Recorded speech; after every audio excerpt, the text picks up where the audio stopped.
Today is a video on prime lens or zoom lens. Which should you choose for a portrait photographer?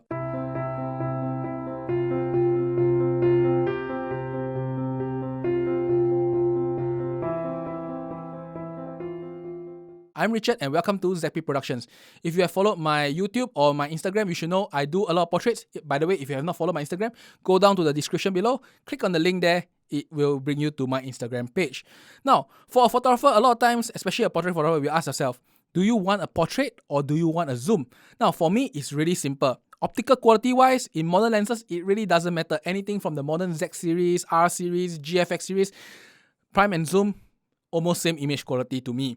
Unless you're going to shoot at, I don't know, billboard size, or unless you're going to print at A00, or unless you are a super pixel people at 400%, image quality doesn't matter, at least for modern zoom and primes.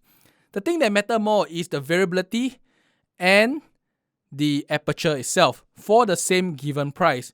So given the same price, a prime lens will always have a bigger aperture at the expense of a fixed focal range. So for example, this is a 63mm, it is fixed, while this is a 32-64. The price difference is 2 times. Now between modern prime and zoom lenses, if you ask me, the only thing that separates for me to choose a prime or a zoom is, do you shoot indoors or outdoors? Now let's talk about outdoors. For outdoors, you have to combat the weather, you have to combat the background, you have to combat the sun, you have to combat the natural lighting, you have to combat many things. And therefore for outdoors, I would say as the prime, which is this lens, is a better choice. Now, why do I say a prime is a better choice? The additional aperture allows you to A, use a lower ISO to maximize your dynamic range and color. Because when you shoot outdoor, there is so much variable, you will want to maximize your dynamic range so that you do not clip your image in the worst case scenario. And you will also want to maximize the shadows and the colors in the frame.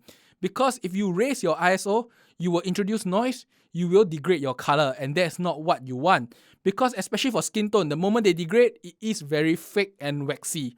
So as such, having a bigger aperture will allow you to maximize your ISO. Secondly is shutter speed. If you are shooting a human subject, you will need shutter speed. Because yes, IS can stop your whole handshake, but it doesn't stop your subject from shaking. And if you shoot anything below 150, based on my experience, there is always a good chance that the subject will shake a little. Therefore, if you are shooting a subject that is going to pose for you, 1:100 or 1:200 is a better option. Now, if you're going to shoot a subject that is going to twirl, move with a hair flip, what's not, you will need even faster shutter, 1:500, 1:1000. As such, having a bigger aperture allows you to have higher shutter without sacrificing ISO. Once again, it goes back, ISO is something that you do not want to sacrifice as it will change your color, it will affect your dynamic range, which is not what you want in a portrait photo. Now, the other advantage of aperture is very obvious, which is the depth of field and the bokeh. Normally, most portrait lenses will obviously have less depth of field because they have a bigger aperture. And with a bigger aperture, normally you will have better bokeh. That is not always true, but for 95% or 98%, that is true.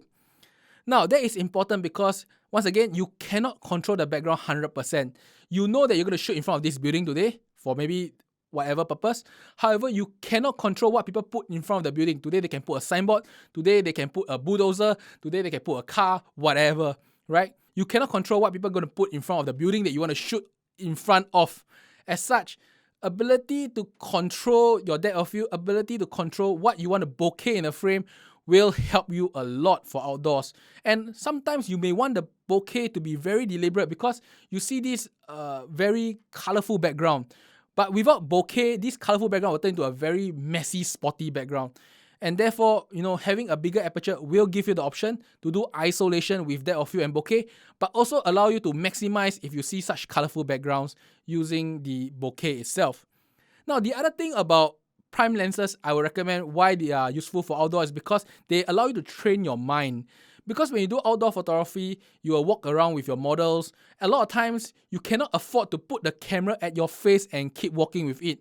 So it's better that you use a prime lens to train your eye, train your mind to know what's in the frame. If you have seen how veteran portrait photographers shoot.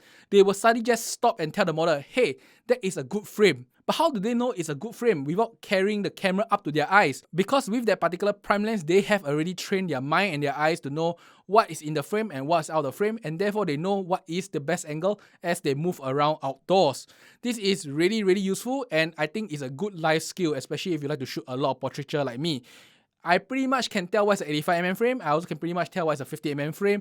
Allows me to easily shoot what I want outdoors. Now, moving back to indoors, however, I will say that I will recommend you to have a zoom lens because it doesn't matter anymore. For ISO and shutter speed, it is all determined by the flash you use.